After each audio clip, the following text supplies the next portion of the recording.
What is up, guys? It's Verns back here again with another Supercoach video. This time it is the NBL Round 1 review. First of all, I'd just like to say I appreciate all you for tuning into this video, for liking, subscribing, for the consistent injections of Supercoach content directly into their YouTube feed. I'm sorry it is out a little bit late this week. You can probably hear it in my nose. I am a bit under the weather. Honestly, it was a pretty rough week for me last week.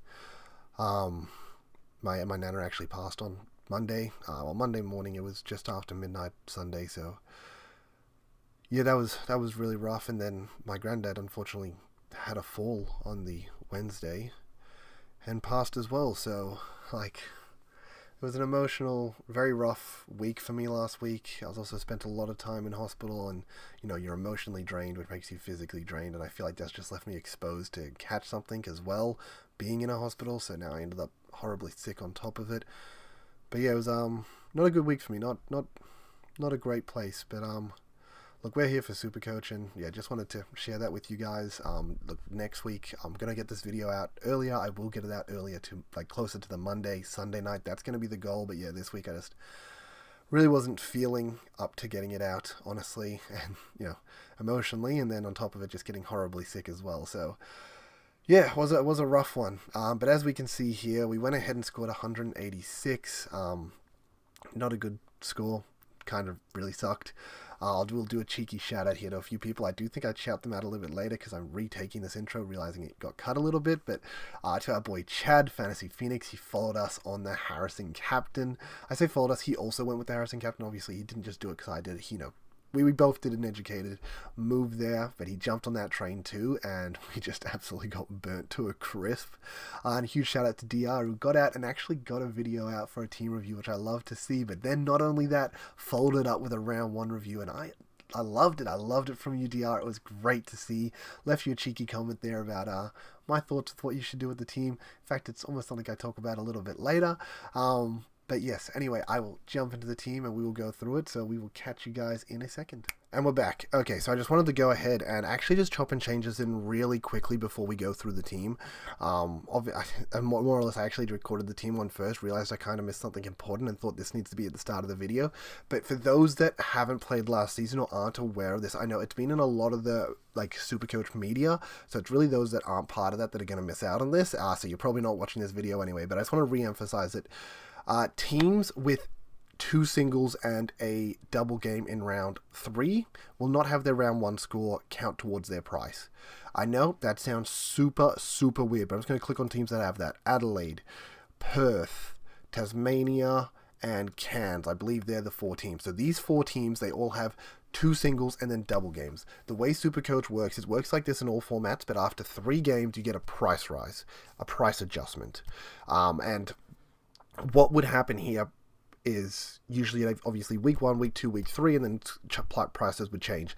The way it works with NBL, because we have double games weeks, is obviously we see it this week in round 2, but you have round 1, and then round 2 there's a double game week, 3 games being played, players are going to have price rises.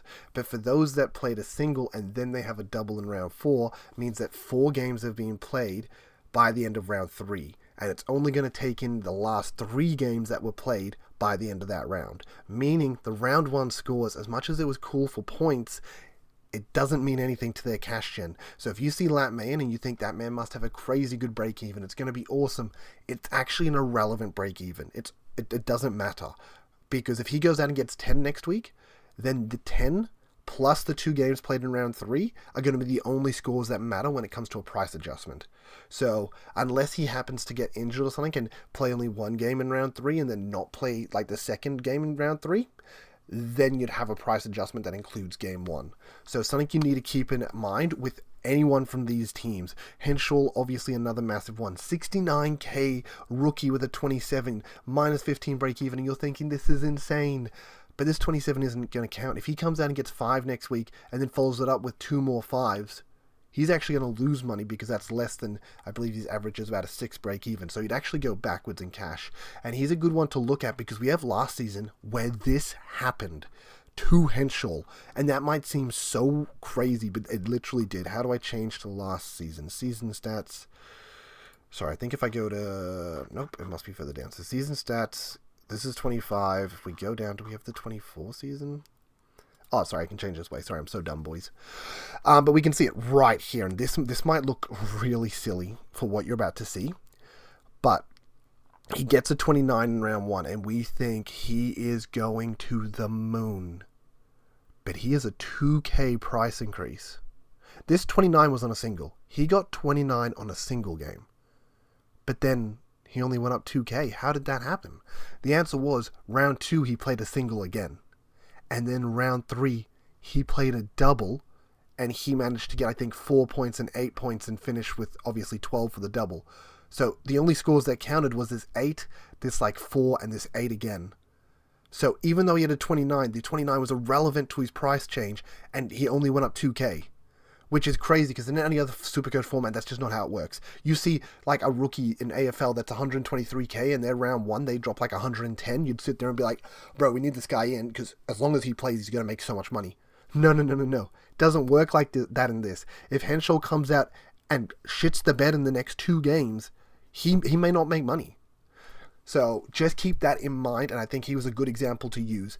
Don't get me wrong, I think Henschel definitely has increased minutes, has increased role, and he looks better. I think he's going to generally have good games and make money, but I wouldn't be surprised if he comes out with a 10 next week and then maybe like a 12 and a 13.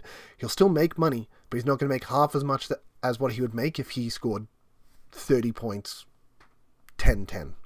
So if he scores 30 in this coming week and then followed up 210, it's going to be completely different. So this is almost why it needs to be a wait and see on Henschel.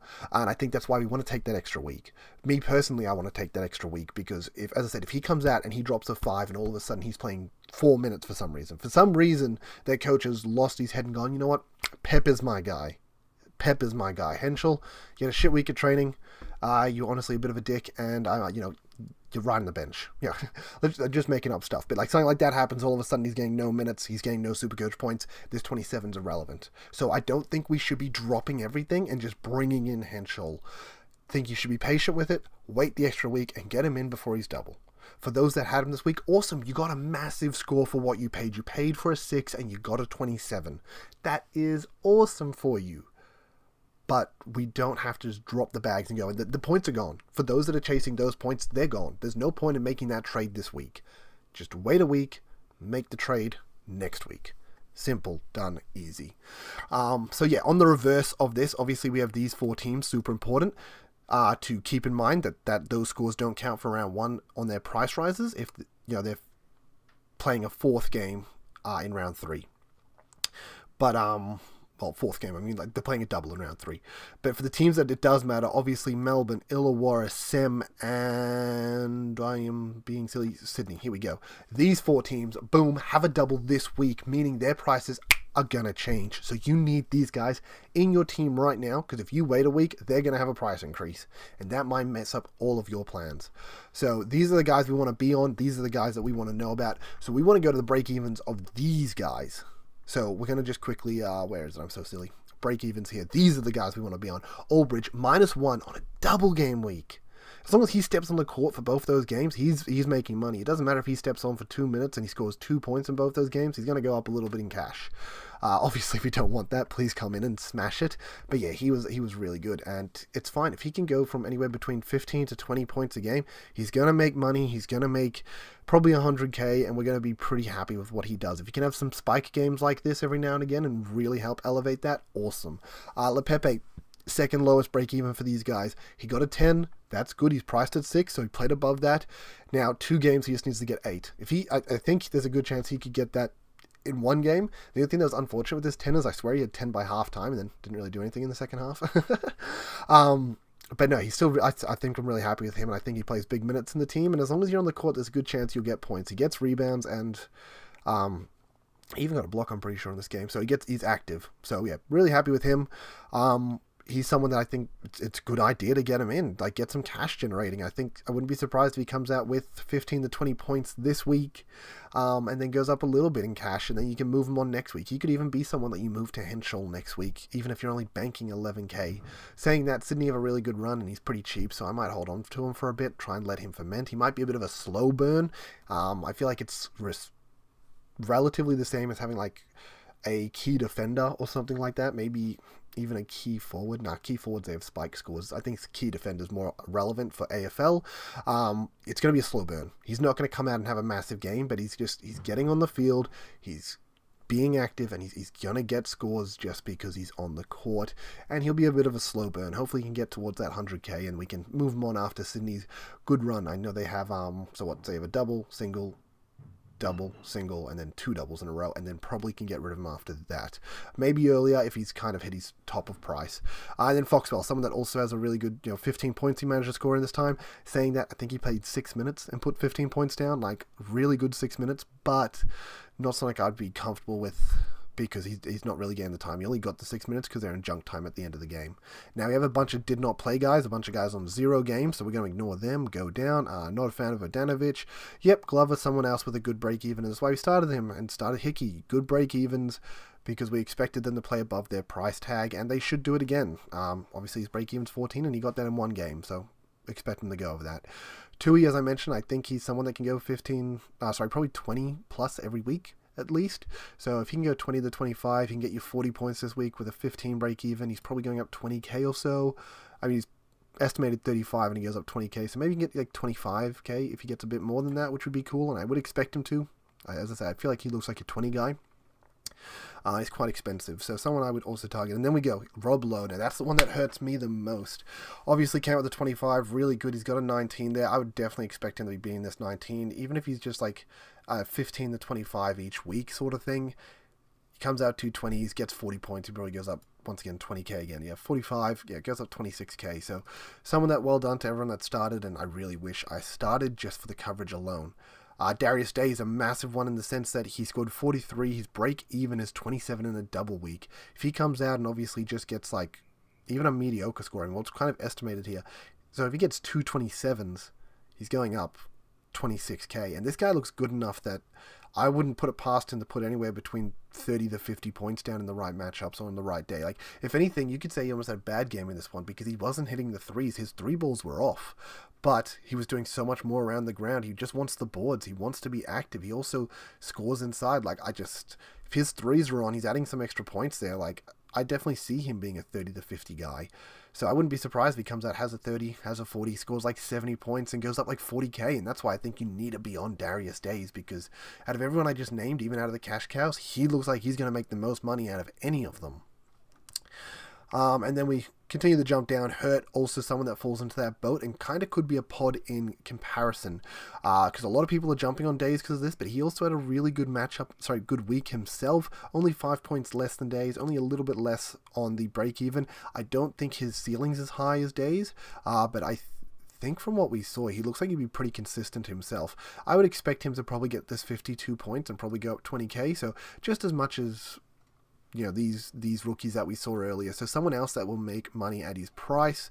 And if you wanted to go against the pack, sure. As I mentioned for myself, I don't really want to just go against the pack for the point of going against the pack. I think Days looks incredible, and I definitely want Days in my team. He will be my target, and much regret on not starting him. When we're looking at the top liners, the guys you got to take into account is Derek Wilson Jr. versus Jalen Adams. Now, there's a huge, I think, talking point that could be looked at here that I'll talk about a little bit later. Obviously, Adams has a lower break even though he's more expensive, because he's dropped to 54, he's got a 46 break even. What are we expecting from him here? If he can get 77, he's going to go up 31k. 77 is quite hard to get. That's a high score, but he can definitely do that, and it wouldn't surprise me if he got relatively close to that. I wouldn't be surprised if he's going up at least 20, 25k, and potentially more because of how good he is. So someone you want to be on, because you're going to get a good price rise out of him. You're going to get probably a good captain score, and it's just a win-win. You get a good score with good price, like money made. Like, that's everything you want from one of the most expensive players in the game as well, which is incredible. And then Derek Walton Jr. kind of falls into a similar boat. Now his break even's 52. He's kind of predicted at a 54, which is 227s, which, they're still good scores. But, I mean, he's pretty good himself from what I saw, and I wouldn't be surprised to see him pushing out some sort of 60 to, 80 score. I wouldn't be surprised to see a wheelhouse between there. Obviously, if he gets towards that 80 mark, he's probably going up 30k. 60, he's probably only going up a bit less than 10k. So you're probably making more money off Adams. even though you're paying more for him, which I think just makes him the better pick for this week. The only thing you need to take into account is what does that extra 40k do for you? I saw a few people playing with this, and the 40k can be the difference between having to go to like a Henshaw early, which as I mentioned, I don't like that, or getting like a Rob Lowe, which I really do like. So if I had a choice of getting like Adams and Henshaw or like Walter Jr. and Lowe, I would pick Walter Jr. and Lowe. I probably maybe score a few less points off the Jr. versus Adams matchup, but then I make up for it by making more points on the Lowe versus Henshaw matchup, plus you get the extra money made out of Lowe. So it's not even like, oh, well, Adams is going to make more money than Walton as well. Yes, but Lowe's going to make money this week and Henshaw's not. So I think you actually end up in a situation where you probably match the money, you probably make more points, and there's a chance that you probably, in the right situation, if Adams has a down week and goes 60, and Walter Jr. has a good week and goes 70, great, you probably matched him in money. Like Walter Jr. versus Adams, you probably matched the money, you outscored him, and then you have the extra points of money you're going to make off Lowe. So that's the only other thing to take into account. I think this was just really important to talk about and something I wanted to jump to before we go through the team, and why I put it at the sort of the start of the video. But yes, we will just jump back. So just going to do a little chop and change again. Like a high risk, low reward. Like how much was he really going to outscore Bryce? I was so high on this guy. We all know how high I was on him. He had such a good blitz, and the schedule wasn't good, but I thought a 1 week rental, and if he shows that ceiling, maybe he can be someone that gets parked on his bench. I mean, people playing Tui on their bench. We're going to play, Armstrong on their bench, who didn't have the greatest fixtures. No, not the greatest fixture, but they were also these almost 200k guys.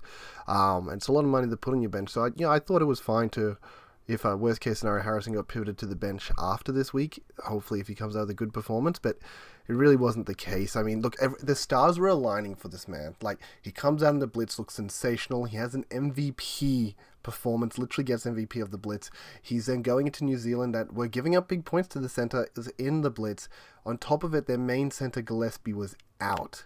Then, as well with that, we thought maybe if Josh Bannon comes in, there might be a situation where they have to play a bit of small ball, and I thought that Josh Bannon would affect him, but obviously he didn't come in yet. He was still under the weather. So there was like 4 factors in Harrison's favor that I just thought, there's no way this can fail. Like, the stars are aligning. He's set up for a massive week 1. This is going to be a difference maker. It's a 1% captaincy.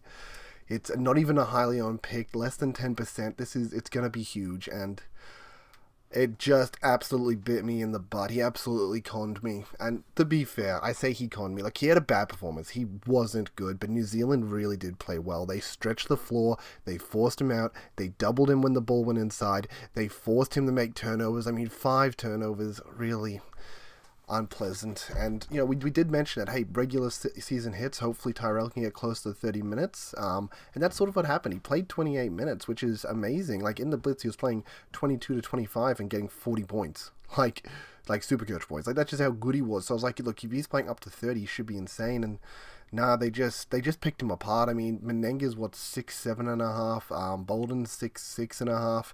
I mean, Harrison's 7'1.5", and Zakowski's 7'3".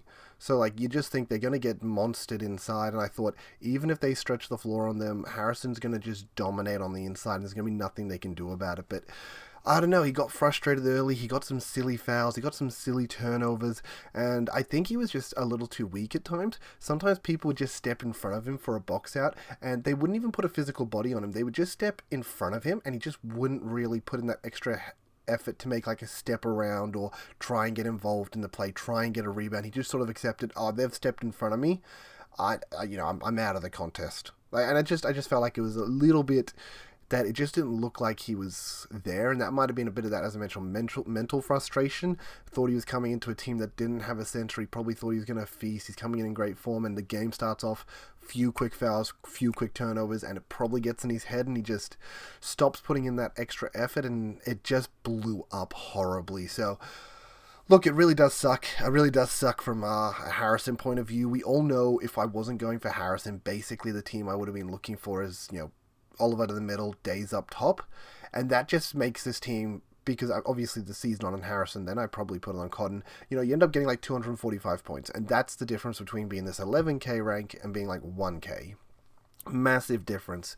The only positive I can look at here is it's a poor week to have which sucks, but at least it's on a bunch of singles. If you have a poor week or you captain the wrong guy on doubles, you get punished twice as hard. And this happened last year to me. You know, I captained Keanu Pindu, who obviously had a massive game with Perth this week, but I captained him last season. He dropped to 29 on a double game week, like went 13 and 16. It was awful. And you had other people who are getting captains who are going 60 to 70, and you're getting completely smashed from that. So, look, this week it sucks that it happened, especially with such a pod play. But it's almost a better week to have a down week. And look, last season I had a down week, as I mentioned, with that Pinder play, and I still managed to bring it back. So, look, it sucks that this happens, but let's be honest. I've seen some of the top tier teams that had a really good week this week, and they haven't really planned for the future. They haven't picked pieces that have a good week too, or they have a good schedule. And I think we will manage to pick this apart by just playing the schedule better. So I think we're just going to go back to what we do best. We're going to pick the schedule, but you just got to pick the good players as well. You don't need to pick a pod for the sake of picking a pod. And to be fair, that wasn't Harrison. Harrison, I genuinely thought he was going to the moon. Like, it made so much sense in my eyes, and I got it wrong. And I doubled down on getting it wrong. And our boy Chad went ahead and jumped on that bandwagon too. So the Fantasy Phoenix, everyone, get around and subscribe to that man. He's almost at 50 subs, and Chad does good content. He was, important last season in what he was doing, but just had a few computer issues off the off season, so didn't really get involved over the last 12 months, but he's back. Jump onto his channel, make sure you subscribe there. Also a huge shout out to DR, who went ahead and did a round 1 review. Obviously, he saw my video, he honored the challenge to get a team review out. He had a great week with the 245, good start. And now he even did a round 1 review, which, I love seeing that. I want to talk a little bit about that a little bit later, but yeah, we'll continue through with our team. Look, Oliver, awesome. This Sydney team, we're just going to, I guess, go through teams real quickly. Let's just, Sydney, stacked, amazing. So Oliver was great. We actually had, what was his name come back? God, I'm going to quickly actually just jump the game day. I'm just going to go through game day so I just don't forget players' names. So we're just going to start off, that is not the right week. We're going to try and make this quick, though. I don't want to waste too much time doing this.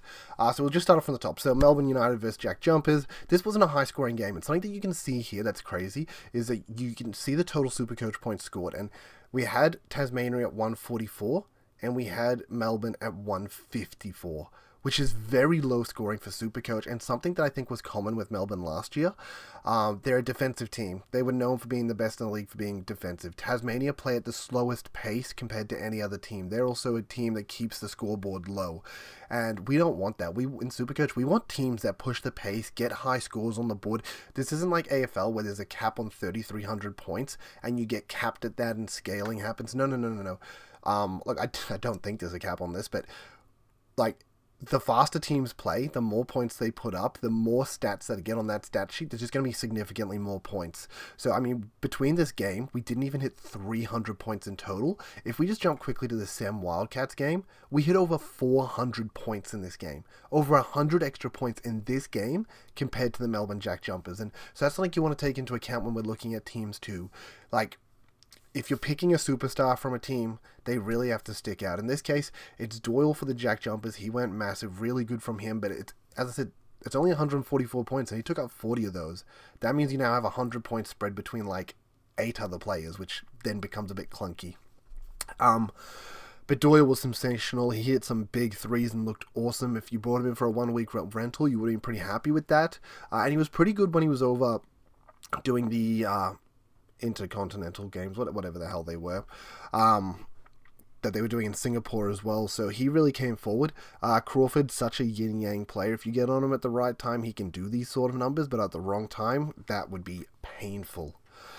Delhi, massive game. I mean, Delhi's on baby watch, as I'm sure we've all seen. It's been like, it's in social media at the moment, so I don't feel bad saying this. But yeah, like, his wife is obviously pregnant, and because he's on baby watch, that could affect. And we knew that.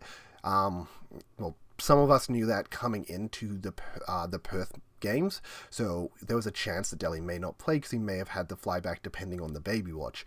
Obviously, that didn't happen, so now he's on baby watch this week, and as much as they're on doubles and they're on doubles next week, there is a chance that he could end up missing a game here or there, which I think makes Delhi someone that you don't get at this current time, because there's no point getting someone for a 4-game stretch over 2 weeks if they're not going to play all 4 games. And Delhi, there's a chance he won't. Yes, there's a chance technically everyone won't, but I think his is elevated. It's not just an unlucky injury or something like that. There's life things happening. Illy, awesome grab. Obviously, 250k. This is amazing. We feel really good about this. Low. That one stings a lot. Low was really good. He got I think a few cheeky points at the end where he got a cheeky steal, 2 seconds left on the clock that, get his points up a little bit, but he was someone that we were interested in over the Marcus Lee piece. He had the DPP, and it sucks not to get him at his price point because he just played at a level that's, 100k above what you paid for him. So for those that got him and put him on his bench, it's amazing, because if you have Illy, Low, White, it just sets you up so good foundation-wise, because they have 2 double game weeks coming, meaning it's very easy to make sure you've got 5 players on double games for both those weeks. Where now I only have 2 of these Melbourne players, it makes things a little awkward because I've got 3 players this week that'll be on double game weeks, but then next week I'm not going to have those same players. I'm only going if I make 3 trades, then yeah, I can get 5 players on field, but it's not as good. Starting low was the correct play, and I think I needed to look further into the future with what went wrong with Zukowski or what went wrong with Harrison. I kind of got blinded by the light that was Harrison. I couldn't see anything around me, and I fell face first into it, because logically I couldn't go both of those bullets plays. Our boy Chad was smart enough to, if you chose Harrison, give up on Zukowski and bring in Low, and that was a correct play, and it's going to set him up really well for future. And it's a consideration this week if I burn a boost for Low, because honestly, it just sets us up so well for the next 2 weeks. But at the same time, I don't want to be blowing the only limited resource we have in this game mode super early. So it's definitely a consideration. And White, people, you're trading him out. No, I don't agree with that. At the end of the day, White, it sucks he got 19, but he got what he's actually priced at. So it's not like a negative. It's not like one of these things where it's like, oh no, he got a 10, he's going to lose money, we have to move him on. No. He got a 19, he got what he's priced at. Even if over these next 4 games, so the next 2 weeks, he goes ahead and gets 2 20s, that sucks, but it's still 40 points. It's better than people on single game weeks that you'd potentially have if you trade somebody who's on a double game week. So you definitely just hold on to White, and I think he's much better than this. I think this was one of those poorer end games, and this is going to be towards his floor, and I think you're going to see games much closer to the 30s going forward. He'll make money, and he'll be good on field for these next couple of weeks. He'll be good to potentially have for when they have their 3 games in a row as well. Somebody that I think will make money, and someone that you should just be holding on to. And then we had Lee, who wasn't bad either, but doesn't have DPP, so it becomes a bit clunky. But yeah, we'll quickly just jump down to the next game. I wanted to make these quick, but it's hard. This is a game where it's massive. I mean, we take this into comparison. There's 60 extra points on the winning team than there was in the last game. Melbourne had, I think, 154, and Perth have 217. That's literally 63 extra points that they've scored as a team. And you can see it in their top-end scorers. Bryce on 42, Pinder on 40, 32 to Doolittle, 27 for Henshaw. And then their middle paces all got decent scores as well. Same thing with Southeast Melbourne. They play at a high tempo as well. And even though they lost, they still had 30 more Supercoach points than what you would have seen from anyone in United. Walton Jr. 37, Hurt 38. Massive for anyone that got on Hurt, and congratulations for that. It was awesome for you. And then the rest of these guys did decent as well. Glover, I think I'm happy with on his 14. I think that was good enough for what we're paying for. He's got a double game week. Hopefully he can earn a little bit of money, and then he might be someone we move on. It does come down to, I guess, how Hickey plays comparatively. Who has maybe got the worst break even? We might move on after this. But yeah, I mean, Perth aren't relevant really going forward, so we'll talk about them way later. But yeah, obviously Sem super relevant in this game. Now, I feel like I'm rambling a bit, so I'm kind of just going to speed it up. Obviously, New Zealand won this game. Awesome. Irrelevant. You're not bringing them in. If you've got them in, they're a 1-week rental. Get them out. Brisbane, pretty irrelevant too, and honestly, you're just looking for any cash cows potentially here. Is there any cash cows? Maybe a Prather. Look, Zukowski might bring it back. That might be another one that we need to look at. We're going to jump on down to Cairns as well. Cairns, look, Cairns just not interested in them. 123 Supercoach points, the least in the league. Sorry, this week, it just wasn't good. Once again, compared to this Brisbane New Zealand game, that's also pretty down game in the Supercoach scores. But then this game, yeah, obviously they're down from Cairns, but Illawarra massive scores. They looked so good, a lot of assists, a lot of good shooting. They smashed Cairns. And yeah, Days looked unbelievable, and we knew he looked unbelievable in the Blitz, and he's someone that we really wanted to get on, but I just chose Harrison over him. I went the wrong way with that play, and that's my bad. That's my bad there. Kel looks like he's just playing a bit of a role player role at the moment, which isn't the end of the world. Play a bit of a role player role, get into your mojo, and then maybe turn it on later on when Illawarra gets a good schedule and can bring you in cheap. That would be awesome. And then we just jump to the final game once again. Another game which like much higher scoring than these other ones that I guess we saw. I mean, even the losing team in Adelaide had higher scores than any of the teams in the the United game or the Breakers game. Mayan had a good game. Awesome. Harold. Trez, we're just going to call him Trez. Trez had a massive game as well. 3J came back pretty big. And Davis, I'm actually really impressed with his score here because he had Bull Qual on him and then he had Liafa on him and they really shut him down, or at least I thought they shut him down. To see he still got 29 points at the end of the day just shows how impressive this man's pedigree is. In a game that I thought he was shut down, he still managed to find a way to get 8 assists, get enough scores on the board and put together a sensational Supercoach score. And I think we're only going to see bigger scores from here. He's going to be a massive monster and someone that you really want to get on for round 3, I think. Adams, oh my goodness, amazing. I mean, for anyone that went on Adams, I think you're crazy to have done this. I mean, I understand he didn't play last year's Blitz and he came out the gates booming, but at the same time, like, he didn't play a single Blitz game. We know this was a stacked lineup. Like, how could you just take a risk like that and throw him in without seeing him once in the preseason? But then he just comes out and goes bang, and it's like, god damn.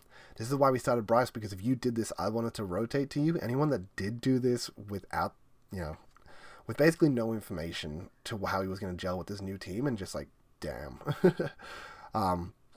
Obviously, he was at Kings last year, but like new team is in like a lot of roster changes.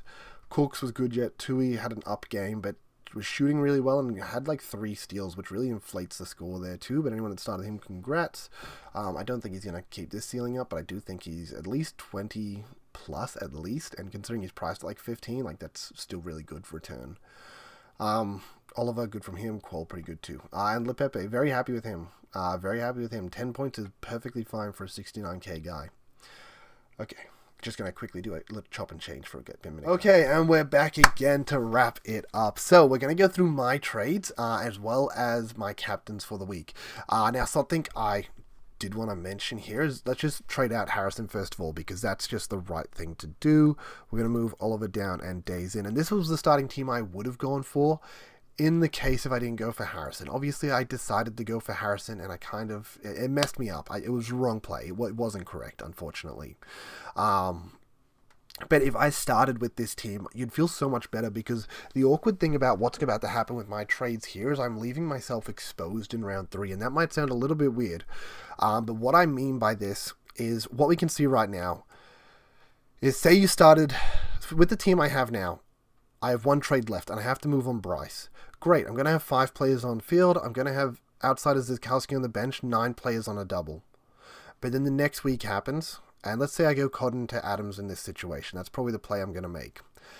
Then I end up in this awkward situation where, Days has to go out. The only guys on my double will be White and Illy. And then the rest of the guys are on singles. So then I have to trade all 3 on-field guys to get someone on the who's on a double. That just seems awkward. And that's why I think Lowe's incredible in this situation. So let's just quickly, we're going to go Bryce to Adams, because that's the play I plan on making this week. And that's what I'm going to do. Now, if I'd already preemptively had Days in my team, I'd already have an extra trade at this point. And rather than going Bryce to Adams, as I said, you could go Bryce to Derek Walton Jr. And then you can go Zukowski. We're just going to quickly use a boost all the way up to low. If Adams is on Walter Jr., as I mentioned. So let's just quickly put Walter Jr. in there. We can jump back to these guys, and we can go to Rob Lowe. And it puts you in a perfect position where you get Lowe in this situation. And then what happens next week is Lowe can just switch with Oliver, and we can just trade out Walter Jr. and trade out Days. And then we can end up with 5 players on the double round 3 as well. So we bring in Harris, we bring in Trez, we bring in Davis, we get, boom, 5 players on the double on field, which is what we want at the end of the day every week. That's what we want to seek. And this is where I messed myself up really bad. Because of Zakowski being here instead of Low, I'm not going to have that next week. I'm going to be in this awkward position where I only have 4 people on the round 3 double, and it's going to put me behind the pack even more. And that's why I need to consider, would I actually boost to catch up, just to put me in a position where I'm to make up for my mistake, more or less. Me starting Harrison has started me behind in points, and if I boost, it catches me up to where I would have been if I chose not to start him. But I'm now down a boost. I'm down a limited resource. So I've naturally put myself behind the game. So if you are someone that did happen to start basically the team that I mentioned with Days instead of Harrison, perfect. You're in a position where you don't have to use a boost. You can bring in Junior, you can move out Zakowski, and you can get Low in. And this week, you just obviously play these 5. Next week, you swing Low on for Oliver, and you hold him on his single, and then he'll have a double the following week. And then you can just move Days off, Junior off, you bring in Davies, you bring in Trez, and then you're good to go. You have 5 on field next week as well. The week after that happens, the 3 Melbourne boys are now done. Oliver comes back on field, so we've got 3 of them, and then you just need to trade 2 of them out. You probably hold White, maybe go Illy and Low out at that point, and then you can bring in guys that can go on, because you can flick Aldridge down. Round 4 doubles, a little bit iffy, because I don't think anyone in round 4 has a double and then a double in round 5, so you're kind of bringing in for 1 week rentals to a degree. It gets a little bit iffy in round 4, but I think it's just really good situation to be in if you started with Low, or if you even just started Zakowski but you just didn't start Harrison, you went Days instead. So it's a really good position to be in. Me personally, I don't want to waste this resource. I don't want to, and that might be considered incorrect. Might be definitely considered incorrect, but I don't want to waste a boost this early to make up for a mistake that I made with my starting team. Hindsight, it's not a mistake. It's a results-based mistake, which really isn't a mistake. That's just you can't use hindsight to justify it being wrong. But it wasn't correct. It just didn't work out at the end of the day. And I think I might hold Zakowski just in the chance that, say Zakowski comes out in this game, Illawarra, and he has a better game. There was a few situations where he had alley-oop dunks and the points didn't count because a foul happened before the oop. Maybe he goes off and he gets, let's say, a crazy 20 or something on a single game. All of a sudden, people are going to want him because he's going to make money. Or for all those that got off him, it's you went off him to someone that maybe is going to make the same amount of money. Maybe they score more points, but I don't want to waste a boost for a situation where it may not really give me much of a net positive. It's early in the season, and I know we want to hunt points, and I know Dave last year by round 6 was already out of boosts because he used them early to hunt money. Get on money early so then he can get on points late. And that's what this could be, moving Zakowski to Low. It's going to definitely make money. It's definitely going to make points this week. It then makes points next week as well, so it definitely seems correct, but I'm going to be using a boost next week, no doubt in my mind, and I don't want to put myself in that position where I've blown too many boosts too early. I don't want to be in that position. I think having boosts later last year is really what brought me back in it. So it's a bit of a hard situation to be in. But yeah, enough talking about that. I'll post my team tomorrow. This will probably be it, but I will post it tomorrow night on my X, so you will see if I have chosen to use that boost for Zakowski to Low or not, if I have bitten my tongue. But yeah, I guess that's just a consideration for everyone that's in that position. Captains, I think, honestly, Adams is someone very hard to turn down after he top scored this week and looks so good. Days, who looks elite, very hard to turn down this week as well. But he is going into Sydney and Brisbane, who are pretty strong inside teams, I feel. So I do think it might be a bit harder than Cairns, who I feel like maybe just let him have his way a bit. Saying that if his 3-point shooting's on, unlike it was in that Cairns game, then that just, that makes up the difference. A stronger inside team, but his shooting's on outside, so it makes up the difference in the points. So Days could definitely be one. I think he'll be pretty safe. I think he's a safe 60 in my opinion. I think he's getting probably 230s. Adams is probably safe too, though, with honestly just how good he looked, and he played so many minutes. I mean, he's just subbing out for Sean Bruce, and Sean Bruce is playing like 8 to 10 minutes to cover him for that, and then Adams is doing the rest. He's playing 30 to 32. So that looks good. I liked that. If you have Derek Walton Jr., obviously a very obvious one as well. As we mentioned, Sem have a lot of points scored in that game that we saw because they love to run the pace. And Melbourne like to kind of copy teams. Like, they're happy to run the pace with other teams too. But they are a defensive-based team.